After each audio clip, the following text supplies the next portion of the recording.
I bought the cheapest mini skid steer I could find anywhere. Cheaper than anything I could find on Marketplace. This thing I found at an auction, and I got it for under $2,500.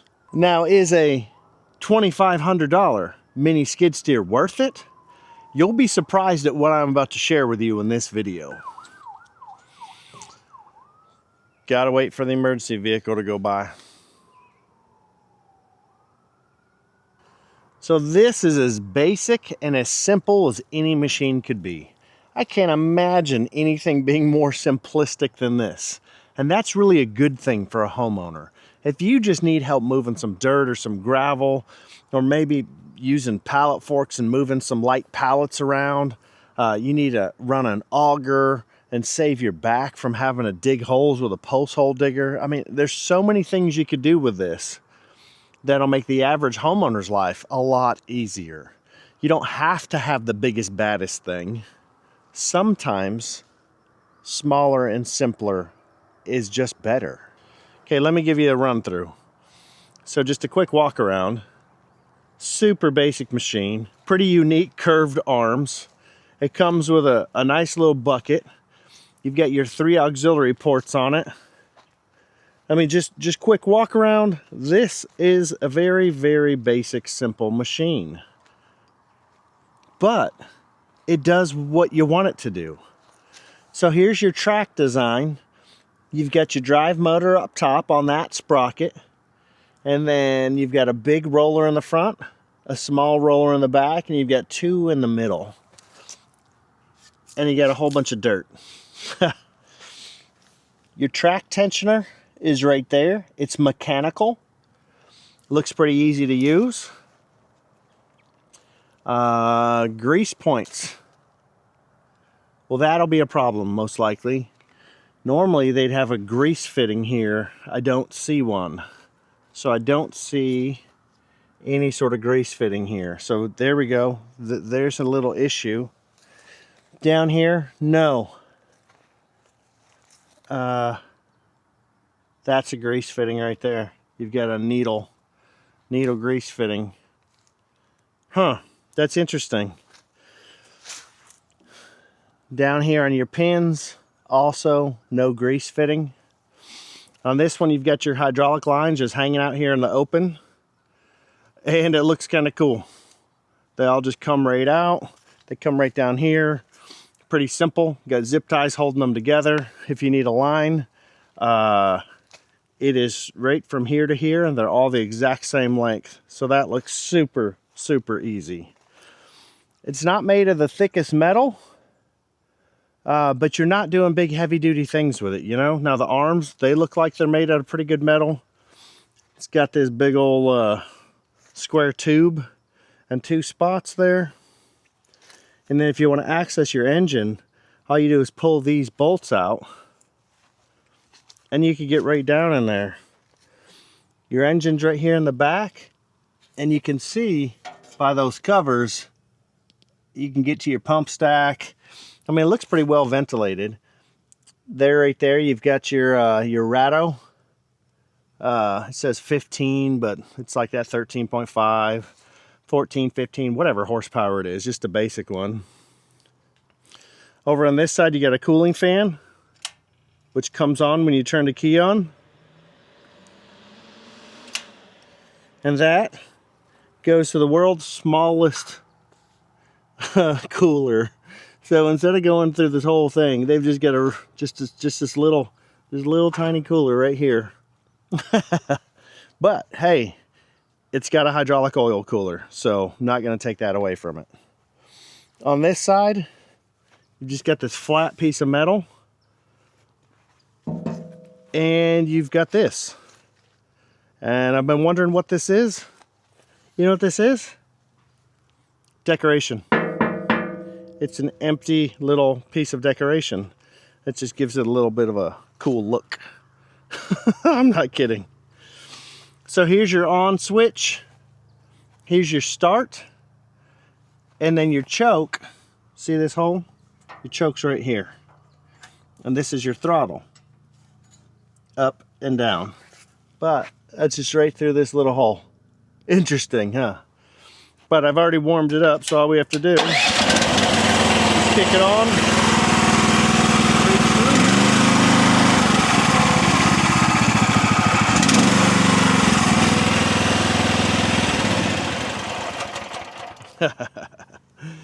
So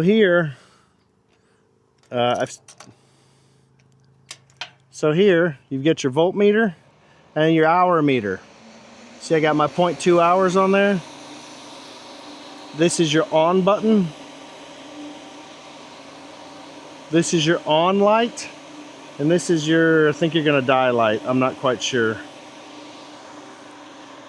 These booties look a little cheesy, but they work.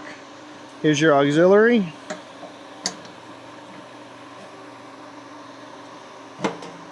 Kind of have to manhandle it. And then you get your lights. Horn. And your lights. And the lights look pretty bright, actually. Let's lift these arms real quick.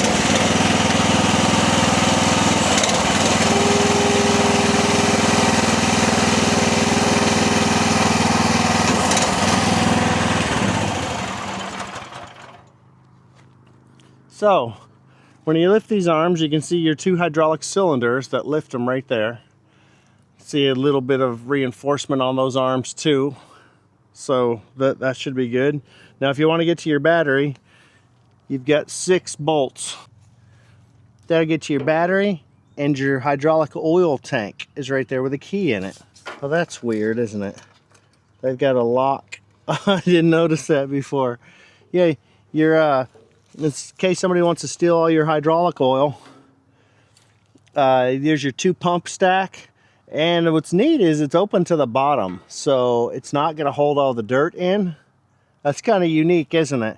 You can see the frame here, where your tracks are bolted. It just bolts right there to the frame. I mean, man, this thing is simple.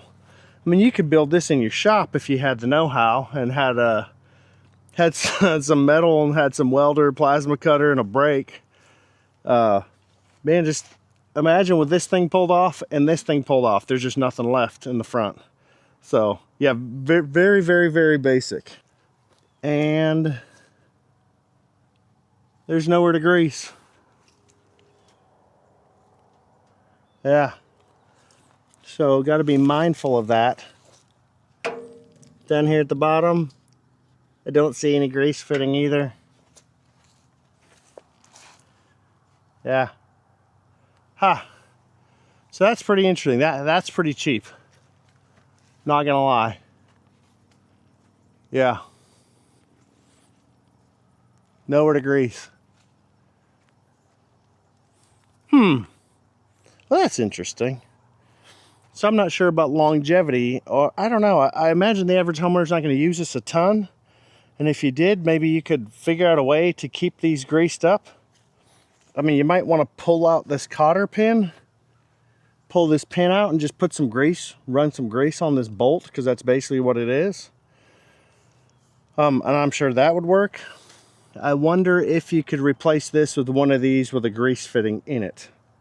That might be. Let me show you the basic operation. So we know you turn the key.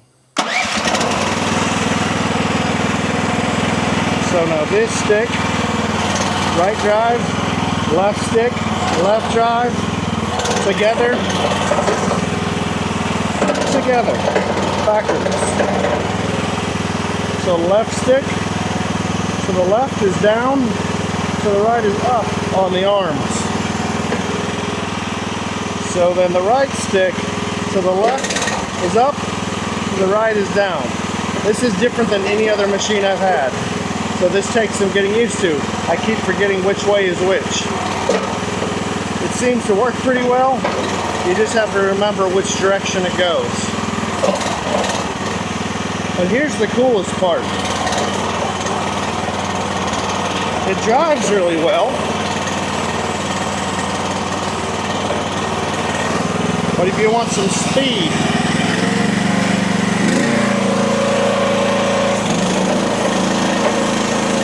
this thing's a speed demon.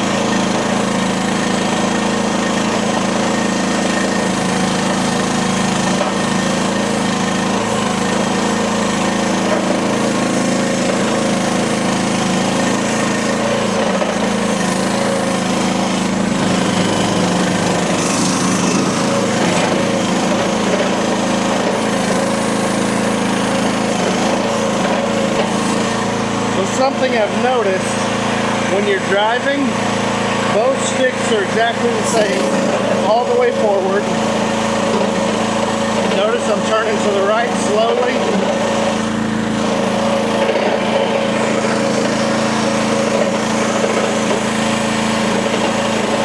So you have to compensate by let off the left just a little bit.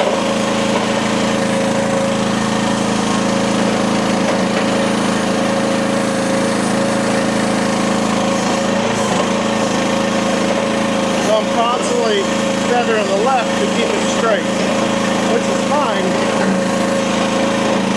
It's a cheap machine, you know?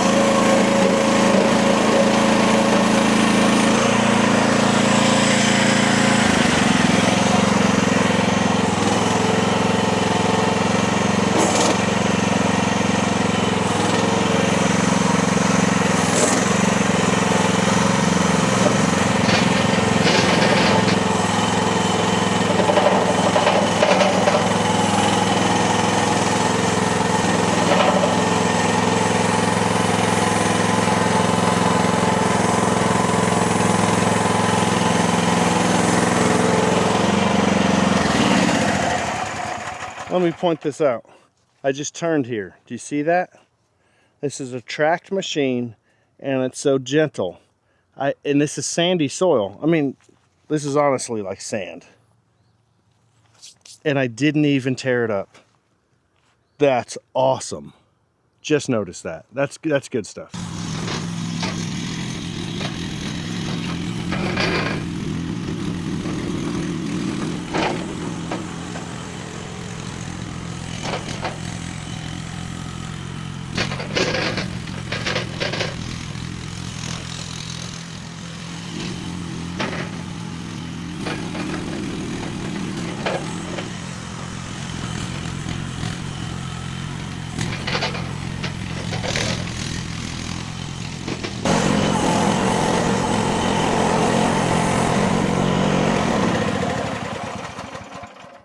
One thing I really like about this machine is it's actually pretty fast.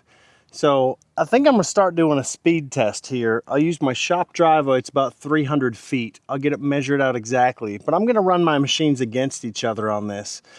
I'm gonna start documenting what times they get as they cruise down the driveway. But let me show you how fast this is. Gonna crank up the RPMs.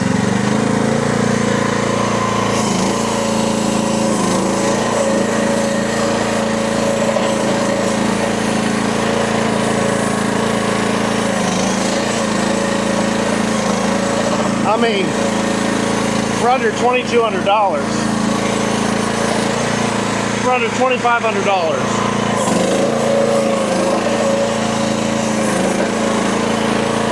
And it dances.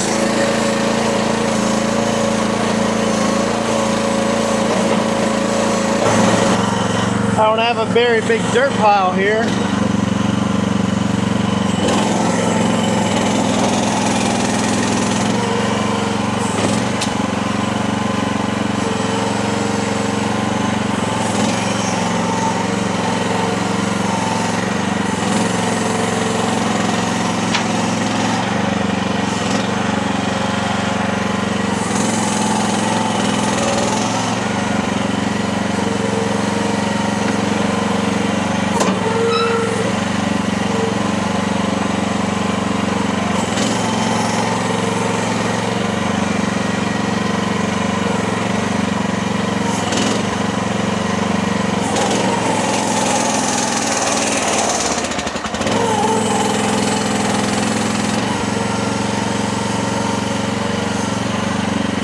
And if you need to move a little bit of dirt, this dude does it. I don't know. The cheapest machine I could find might be a great homeowner machine. I don't know. Let's go play with it.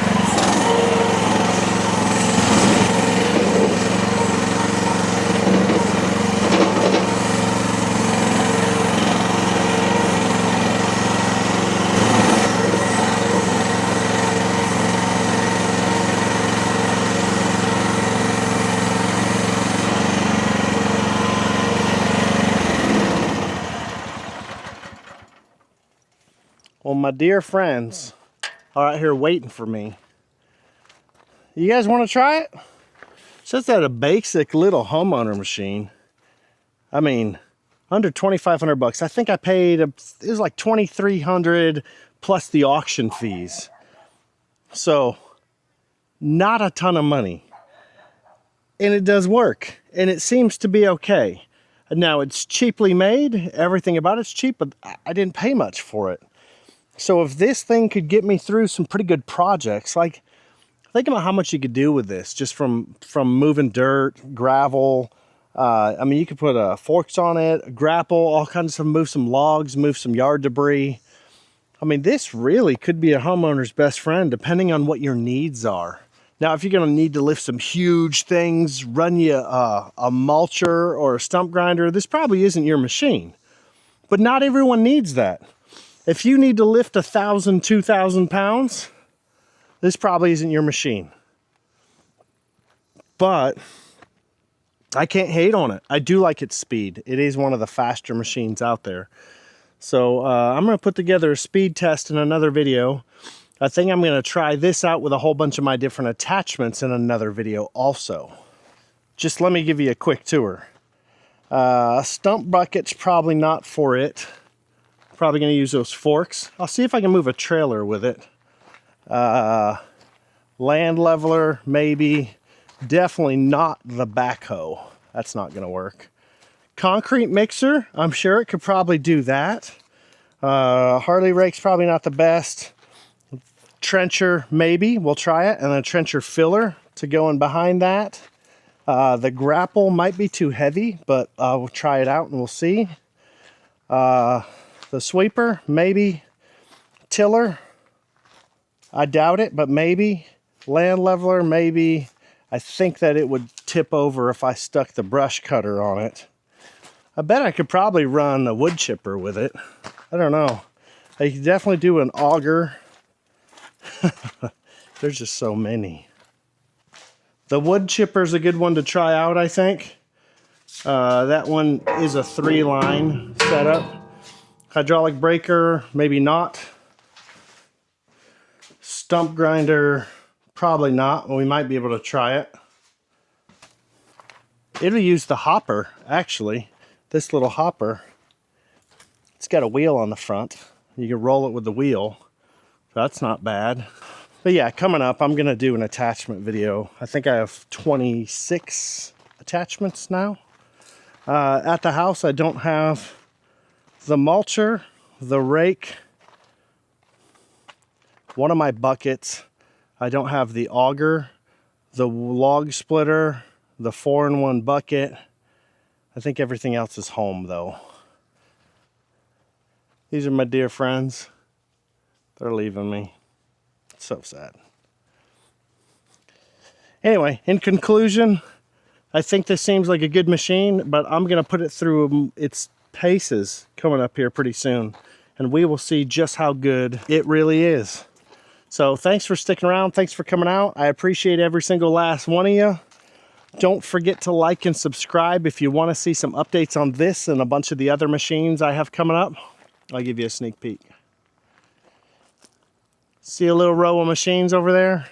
I'm about to jump off in these mini excavators and do a little side-by-side. So have yourself a great day, and we'll see you on the next one.